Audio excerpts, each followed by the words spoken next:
Programme Sindh talk के साथ मैं हूं अशोक शर्मा। असल ज़िंदगी कैसी गुजर रही है ट्रांसजेंडर्स? वो आपने मिसाल तो सुनी होगी, हर चमकने वाली चीज़ सोना नहीं होती। ये जो ट्रांसजेंडर्स हैं उनके केसेस भी आपकी तरफ आते हैं? आपस में इनके कम्युनिटी के भी बहुत ज़्यादा इश्यूज होते हैं। तो आपका जो गुरु कल्चर है, क्या वो प्रोमोट कर रहा है कि आप लोग जो है वो उस कल्चर से हटके थोड़ा समाज का हिस्सा बने? हमारी कम्युनिटी में भी जो गुरुज हैं तो उनको पता नहीं होता कि पढ़े लिखे लोगों ने कैसे आगे बढ़ना है। पुलिस इनको तंग करती है, आपका क्या एक्सपीरियंस है इस हवाले से? इनको जब भी पुलिस से शिकायत हुई हैं, वो रिकॉर्ड भी हुई हैं, वो सॉल्व भी हुई हैं।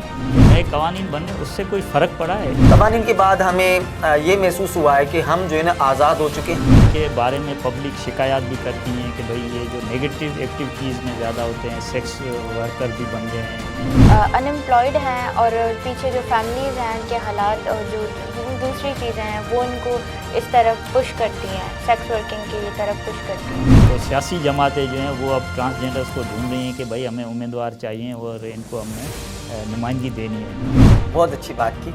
देखिए मेरी ये चेहरे पे ना एक अलग सी मुस्कुराहट आ गई।